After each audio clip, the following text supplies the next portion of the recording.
Hello everyone, मैं पवन sir एक बार फिर आप सबका वेलकम बैक करता हूं अपने YouTube channel Pawan sir commerce and English classes में। आज की इस वीडियो में हम class 12 flamingo book English poem number first my mother at 66 इनके जो क्वेश्चंस थे और उनके आंसर्स उनके बारे में हम समझेंगे।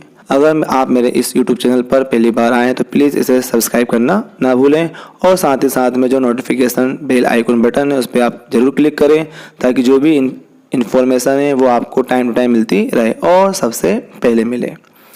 तो आइए हम देर नहीं करते हैं और आज हम समझेंगे आज हमारी poem first my mother at 66 class 12 books name flamingo.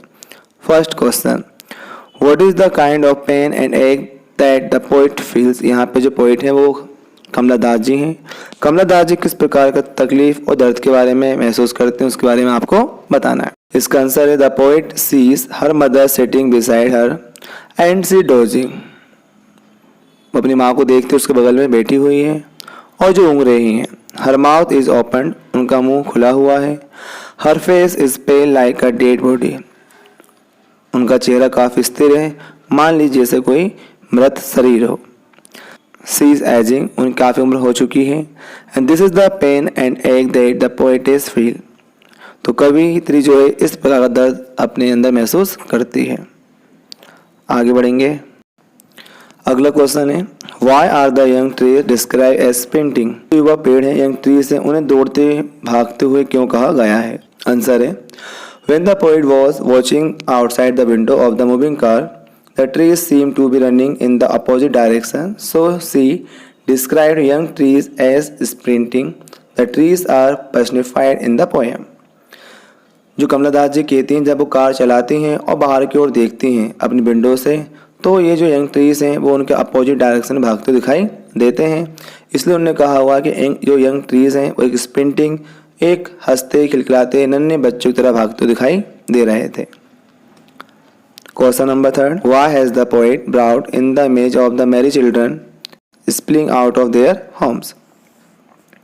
कमला दास जी ने बच्चों को खेलते हुए कूदते हुए घर से बाहर निकलते हुए क्यों बताया है। Answer The poet has brought in the image of the merry children spilling out of their homes because she wants to show the liveliness and the energy of the outside world.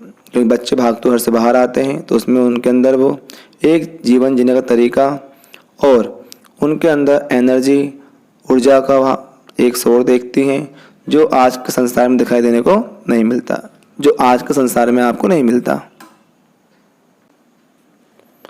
आगे लिखा हुआ है they are free from all tensions and anxieties and there is present life vigour power action and carefree life.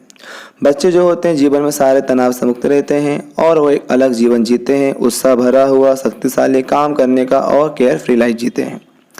On the other hand there is the her aged mother, और देखा जाए तो उस तरफ उसकी बूढ़ी माँ। सी इज इन हर डिस्लाइंग एज, उनकी माँ जिनकी एज कम होती हुई जा रही है, मतलब काफ़ी एजेड होती हुई चली जा रही है। The spontaneous flow of life has been detected of the both side. जीवन का जो पहलू है वो दोनों तरफ से एक ढलता दिखाई दे रहा है। आगे बढ़ेंगे, अगला क्वेश्चन देखते हैं। अब नेक्स्ट क्वेश्चन रहा है नंबर 4 पे why has the mother been compare to the late winter moon. कवि की माँ की तुलना एक लेट विंटर्स मून की तरह क्यों करी गई। आंसर है the poet's mother is 66 year old and her shrunken as her face resemble a corpse. कवि कमला दास जी की माँ जो है वो 66 ईयर ओल्ड हैं और उनका चेहरा काफ़ी मुरझाया हुआ रूखा सूखा है, जिस प्रकार से मान लीजिए कोई जिंदा लाश हो। She has lost a shine in strength of youth, उनकी जो युवावस्था थी चमक एक उनकी ताकत सब खोती हुई चली गई है। Similarly the light winter's moon looks hazy and obscure it too lack shine and strength. The comparison is quite natural and appreciate the simile used here is apt as well as effective. The question number 5 is last is given that simple.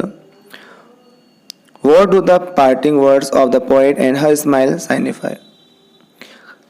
उस कमला दास जी के आखिरी शब्द क्या थे और उनकी जो चेहरे पे मुस्कुराहट थी वो क्या इशारा कर रही थी।